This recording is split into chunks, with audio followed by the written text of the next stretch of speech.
It's time for the Hockey Writers Grind Line, a weekly show covering everything Detroit Red Wings. Brought to you by our own iconic top line of Wings writers. Sit back and enjoy the grind. Welcome to the Hockey Writers Grind Line. I'm your host, Patrick Brown. Joining me as always are Devin Little and Kyle Knopp. And boy, do we have a special show for you tonight. Together, we are proud to present the first annual Hockey Writers Grind Line Grindies Awards. That's right, we are set to reflect on the season that was for our beloved Detroit Red Wings and have a little fun along the way. So sit back, relax, and enjoy our totally official, completely legitimate awards show. So to start things off, yours truly, is going to go ahead and announce the award for Most Improved. And the nominees for Most Improved throughout the season this year are Filip Zadina, Michael Rasmussen, and Moritz Seider. And your winner is Filip Zadina, ladies and gentlemen. Woo! Filip Zadina. Congrats, Filip. Congrats. So, gentlemen, let's start a little conversation. You don't necessarily have to talk about Zadina. This was not a unanimous decision amongst our panelists, if you will. Apparently the dog does not agree either. But let's talk about, and I'll kick it off really quick because I did vote for Zadina. And frankly, I thought as the season went on, while he maybe wasn't scoring as much as we had hoped or putting pucks in the back of the net, as we all say with him, I felt like he became more of a playmaker. Felt like every time you turned around, you saw he was setting somebody up, and he continued to just kind of find a groove and make some plays. And frankly, I was really impressed as the season went on. And I think that kind of reflects in how many assists he started to pick up towards the end of the season as well. But Kyle, let's pass it over to you and your thoughts on the Most Improved Red Wing this season. Yeah. So the award is Most Improved. So I looked at who improved the most over the season and how are we measuring improvement. And to me, in a rebuild like we've had in the type of season we had this year, improvement is one showing the most confidence in his game. And I think Zadina really embodied that this year. You know, Rasmussen had stretches where he didn't show very much confidence at all, seemed a little rattled. He's healthy, scratched quite a few times. So in that regard, Zadina showed a lot more than him. And then with Seider, we loaned him to the SHL. It's a league of men over there, and he's still, technically a junior player. But we expected him to do well over there, and he dominated from start to finish. And so he showed the whole season that he had that confidence. So there wasn't much of an improvement from one side to the next. Not that that's a bad thing, sure, but just in terms of looking at this award, Zadina was the most improved. Makes sense. Devin, bring us home. Your thoughts on the Most Improved Red Wing this season? Yeah, I think Zadina is definitely a deserving winner for all the points that both you and Kyle highlighted. He definitely did add that element of playmaking that wasn't necessarily there in the last two glimpses that we've had with him with the Red Wings. So that's an exciting development. I know for my part, my vote was for Michael Rasmussen. And the reason why is because I believe that he took his game to another level this year. And I can't necessarily say that with Zadina and Seider. I feel like we knew Zadina was going to be a top six forward, and he was. The next step for him is to be a line driving elite, player. But he didn't take that step this year. Seider, to Kyle's point, he's over in Sweden, so it's hard for me to say that he took a next step. He played fantastic. There's a lot of reasons to be excited about the kid, but I don't think he took the next step. Rasmussen went from an AHL player to an NHL player this year, and I think that is a good argument to be made for the most improved player this year. Super good points. And for what it's worth, I struggled between Rasmussen and Zadina as well. I just felt like as the season went on, especially in the later half, it just always felt like Zadina was setting somebody up. But great debate, great talking points. I love it. Really looking forward to the rest of the awards as we go down. So up next, our captain and the longest tenured Red Wings writer on this very show will present our award for Best Newbie. Devin, take it away. Well, the award for best newbie is awarded to, you guessed it, the best new player for the Red Wings. And the nominees were Vladislav Nemesnikov, Jacob Vrana, and Troy Stetcher. And our winner is Jacob Vrana. Obviously, Vrana did not play the same amount of games that with the Red Wings that Nemesnikov and Stetcher did, but more of a smaller sample size there. But I'm pretty sure this was a unanimous choice. I think we were all very. It was not unanimous. I deviated. Okay, fair enough. I dissented. RGB would be proud. I dissent. All right. Well, for my argument, Vrana. In the 12 games or however many games he played with the Red Wings, he was electric. Yep. He was 11. Yep. Geez, I'm off my game today, guys. I got you. I love it. If he would have played another 2 weeks, he probably would have been the Red Wings' leading scorer, and that's impressive considering he was brought in towards the end of the season. Kyle, I'll pass it over to you. Do you want to elaborate on our best newbie category? Yeah, I agree with everything you said there, Devin. I thought Vrana was electric ever since we got him. He was that goal scoring touch that we didn't quite have this year. And, he's the type of player that puts butts in the seats, and that's what you want. So obviously he wins that in the sense of being the best newbie. But up until the trade deadline, I would have gone with Troy Stetcher. I thought he played phenomenal coming over from Vancouver. He's showed a lot more confidence this season. And then even past the season at the World Juniors, which I tried not to, World Championships, which I tried not to take into account because we're talking about the regular season, but he just looked even more phenomenal there. So Sure. We just talked about this on our last show. I hope, we keep him. And I'm sure we'll go into that a lot more over the next month. But yeah, I think up until the trade deadline, it was Stetcher, and then Vrana just came on and showed the new life that we were hoping for and that Washington Caps fans are secretly happy about, but also secretly envious of. Sure. And so that's why he got my vote. I did not vote for Nemesnikov. So I think it may speak volumes that his name's even on that list. No disrespect, Vlad. But all the arguments in the world for Vrana, I get it. I support it. 11 points in 11 games. Keep that up, kid. And we're in really good shape. So no argument there. But I voted for Troy Stetcher. I thought he came and shored up a blue line a little bit more than we expected to see. And frankly, might have made Mark Stahl look a little less bad than we expected to see. And that right there is worth my vote. So again, nothing against Vrana. I thought, can't make an argument, but I just thought Stetcher had an impact all season consistently, and it was fun to watch. So good stuff there, Devin. Really appreciate it.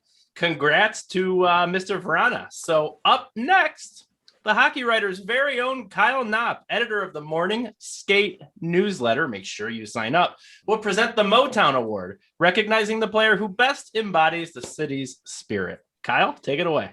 Yeah, so the nominees for the Motown Award this year were Giovanni Smith, Dylan Larkin, and Luke Glendenning.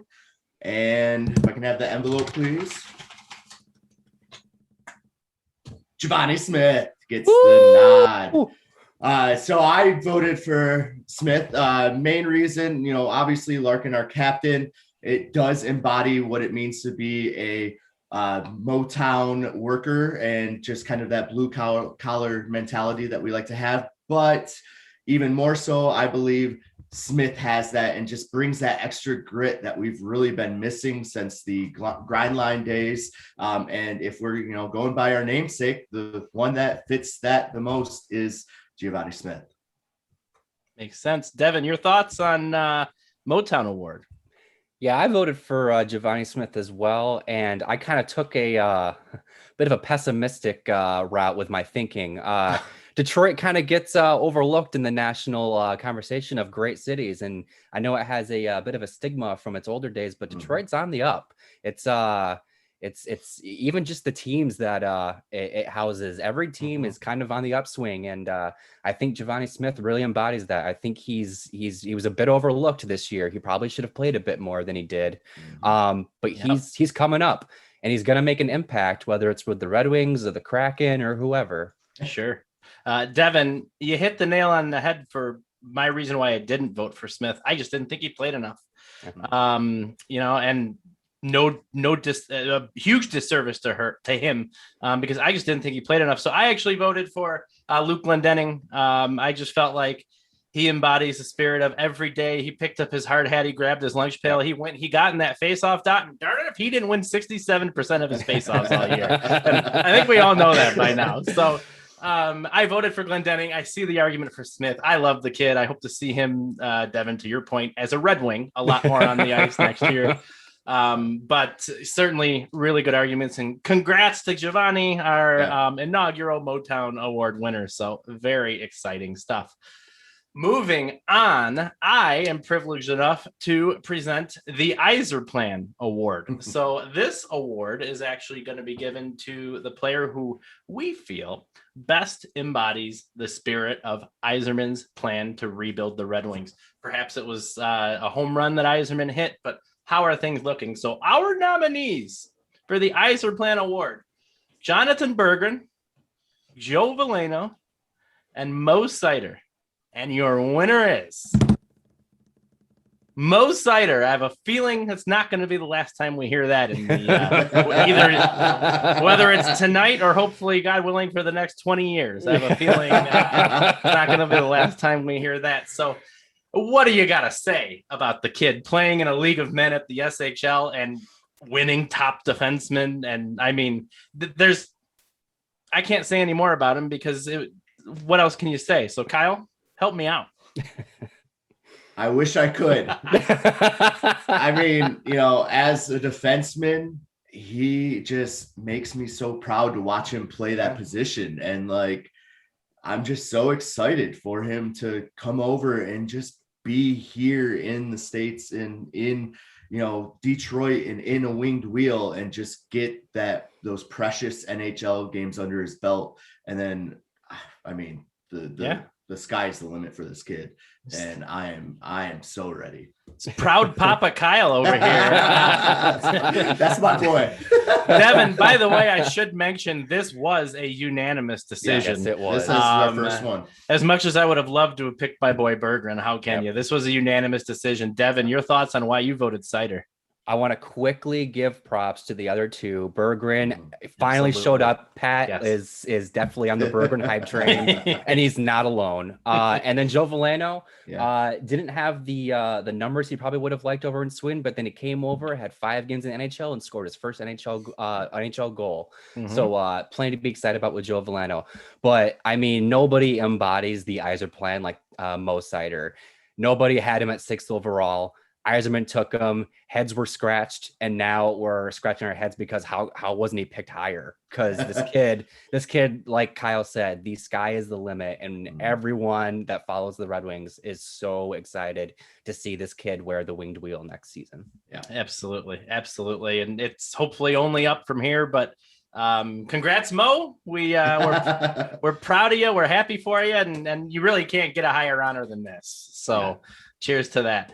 All right. Well, up next, we are honored to have with us today the Hockey Writers writer with unquestionably the best hair. Dapper Devin Little will present our award for the biggest surprise this season. Devin, just hold on. Okay, you're the only one willing to show it. Nobody else on the show will even show their hair. So will be awarding me for my collection of hats next year. Anyways, this award, the biggest surprise, goes to the player that surprised us the most this season. I think it's pretty self-explanatory. Our nominees for the biggest surprise this season are Adam Ernie, Jacob Vrana, and Mark Stahl. And the winner is, by a unanimous decision, it was Adam Ernie. Adam Ernie, if you discount, yes, claps, golf claps all around. Adam Ernie, if you discount Anthony Mantha's goals and you discount Vrana's with Washington, Adam Ernie led this team in goals, and he did that as a bottom 6 forward. Nobody had this kid doing much this season, and he really made a name for himself, and probably cemented his spot with the Red Wings heading into next season, which you wouldn't have been able to say even a year ago. So props to Ernie for catching a lot of eyes this year. Absolutely. Kyle, your thoughts on the biggest surprise this season? Yeah, absolutely. Ernie last year did a good job. He was a decent player. He filled his role. And then this year he just went above and beyond that. And everything he did, he just played with that heart and that, show me mentality. And that's all you can really ask for as a coach, as someone in the front office, or as a fan even, show up every day, play your game to the best of your ability and contribute to the team. And I felt Adam Ernie did that day in and day out. And, for that's why I voted for him. Yeah. You got to tip your cap to a kid who shows up every day and didn't have maybe the role he envisioned when he was taken 33rd overall, I believe. So obviously hasn't quite lived up to any sort of top 6 billing, but he's making the most. And you saw that time and time again. Both of you made that point, and it was unanimous for a reason, right? I think he was fun to watch. He went on a couple of runs there, and he made the most of his time, and that's always fun to see. So congrats, Adam. We're happy for you, and congrats on this prestigious honor. So let's take a quick time out. Want to say thank you for watching our show. Make sure you give us a like, subscribe to the Hockey Writers channel. There is so much good stuff on here. We've got Blackhawks banter, we've got Sabres scoop, Chicks and Sticks, and as always, the OG show, the Hockey Writers Live with Mark Shig. Follow us on Twitter. Sign up for our morning newsletter. We're on Spotify. We're on iHeartRadio. Go find us on our YouTube channel. Basically, however you want to get your hockey content, we'll deliver it. We'll send you a fax if you really want a fax. So just make sure you follow us, engage with us in the comment section. We absolutely love it. So, we do send a newsletter as well. It's true. All right. Our bills are paid. So now let's get through a few more rapid fire awards here. Before we close our show with the most prestigious of all of the awards that we could possibly hand out here at the Hockey Writers Grind Line. So we are going to start off with the person who actually has the longest running playoff beard at the Hockey Writers. That's right. Our very own Kyle Knopp is here to present Most Likely to Ghost You. Kyle?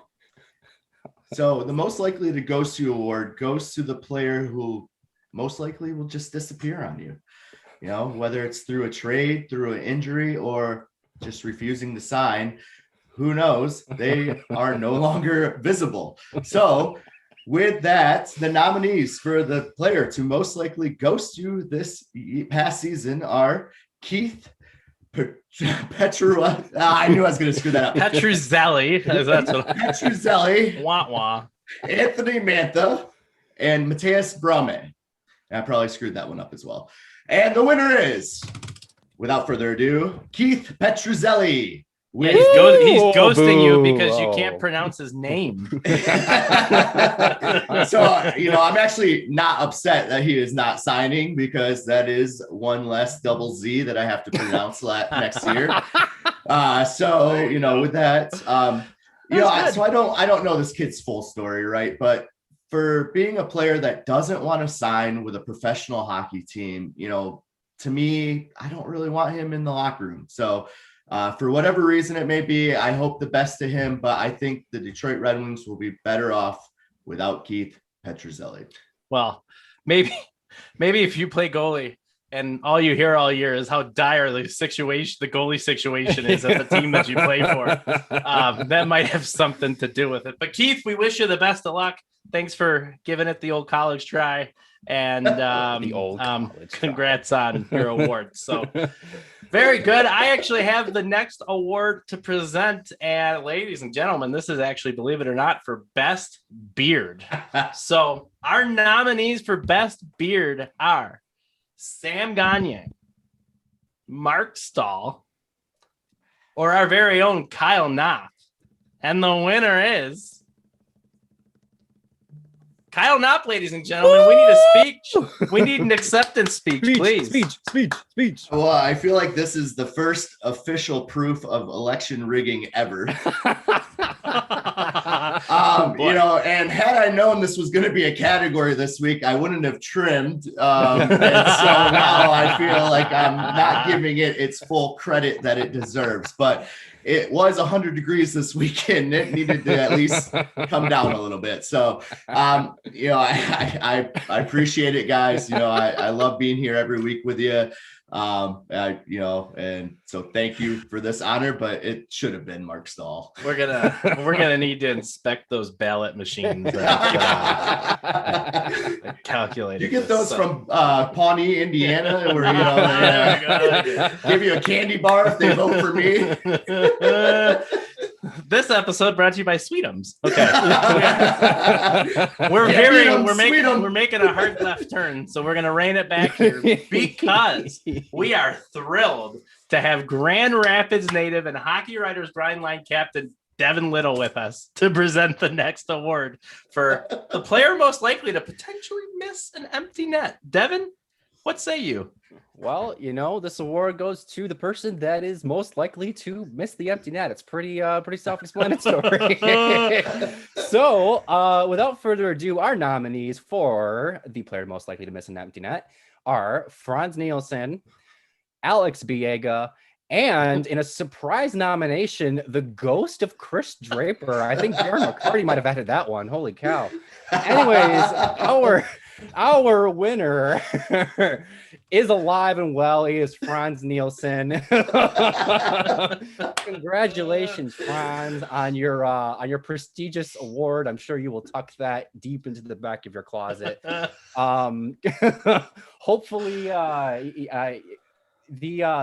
maybe not hopefully, but the conversation around Franz Nielsen this year is probably not going to be about his ability to hit an empty net. It'll probably be about whether or not he's going to get bought out. So looking forward to hearing those conversations, and happy to give you something for your trouble there, Franz. I do want it on record that it was not unanimous because the ghost of Chris Draper did receive one vote, and damn it if I should have voted for that too. So that won, but I digress. That was not unanimous and arguably the most fun to pick. So thanks for having a little fun there. Up next, our next presenter, we have someone here who knows a thing or two about trying to bury the puck in the back of the net. Hockey player, coach, and reporter extraordinaire Kyle Knopp, who is here to present the award for the most likely to hit an empty net from the other side of the rink in the last 10 seconds of the game. Kyle, take it away.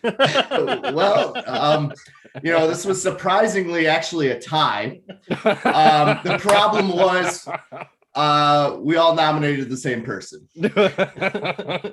I don't even think I have to go any further than that. This award is definitely going on the mantle in the Hronik household. The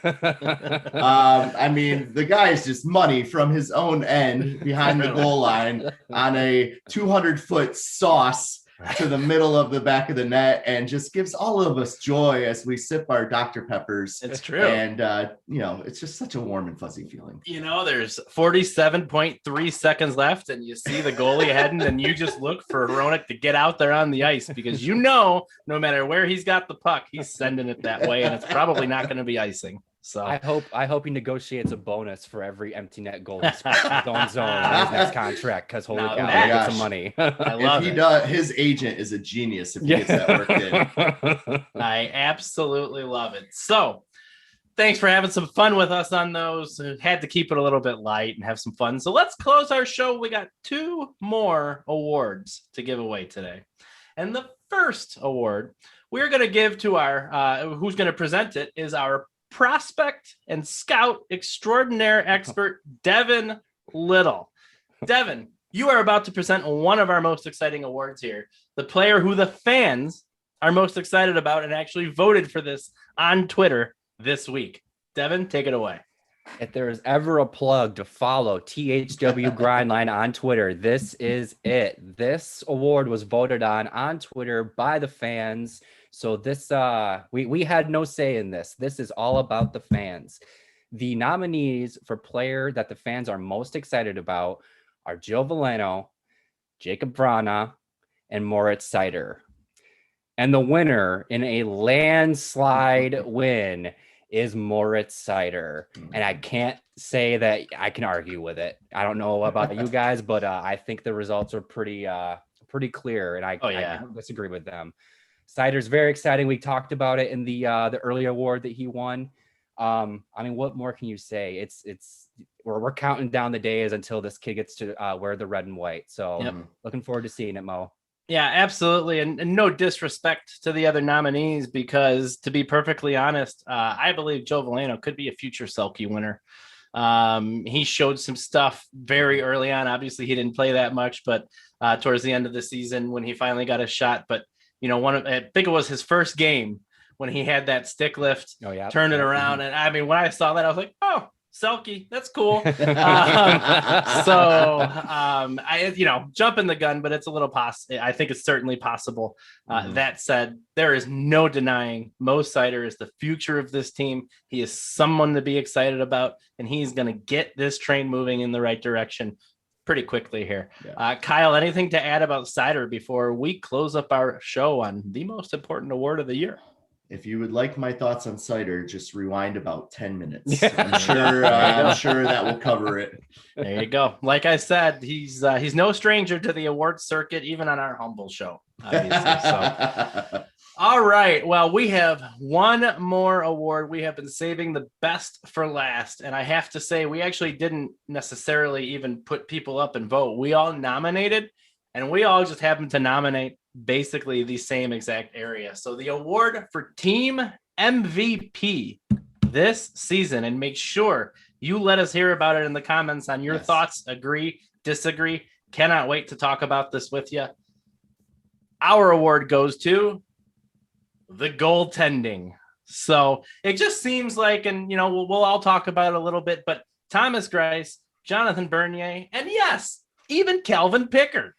It seemed like the goalies were almost always there to pick the team up. Not always. They had a few bad ones, and it would have been nice had Greiss and Bernier gotten on the same page at the same time, because they both played exceptionally well at different parts of the season.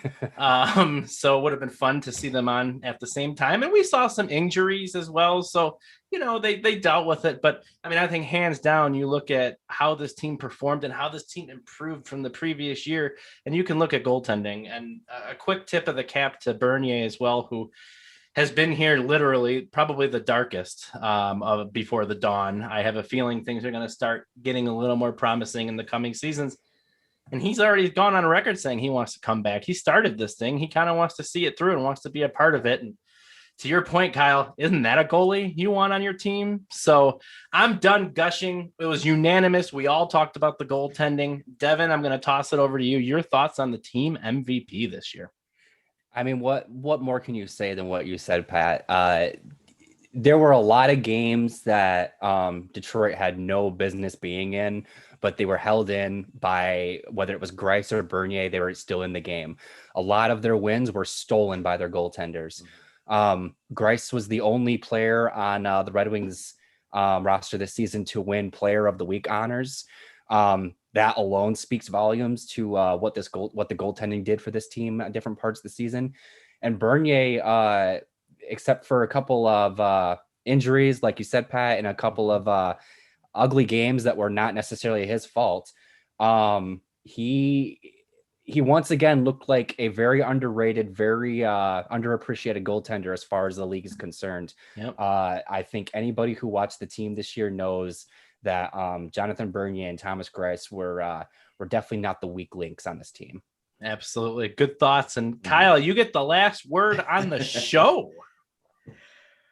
Well, I don't know what more I can add about, that, other than if this were a regular season and say the All-Star game was picked the same way the MLB All-Star game was picked, who are you taking from the Red Wings for the All-Star game? Sure. I mean, it has to be either Greiss or Bernier, depending on what time of year it was and who was playing hotter at that time, because like you said, they both went on streaks. If they would have got hot together, if they would have played consistent together throughout the whole year, I think we're talking at least another 5-6 wins, which, you know, in the shortened season is quite a bit. So to the fact that we already hit our win total from last year with fewer games played and should have or could have won a few more than that, I think, you know, this team really was led by the goaltending. Absolutely. All good points. What a great award show. We had some fun. Looking forward to start taking your notes because we already got to start planning next year's awards show. So make sure you're taking your notes, but we will, spoiler alert, have quite a bit to talk about next week. We haven't gotten to some viewer comments, and oh, by the way, the Red Wings went ahead and hired an assistant coach, and oh, by the way, it may be somebody from those late 90s, early 2000s Avalanche teams. So there's quite a bit to pick apart there, but we're all out of time for today's show, so we'll make sure we pick it up next week. Thank you again for joining us. Give us a like, subscribe, comment, share. We love to hear from you. Tweet at us at THW Grindline, and we will answer your comment on the very, very next show. Thank you for joining us. Congrats to all of our winners, and we will see you next time.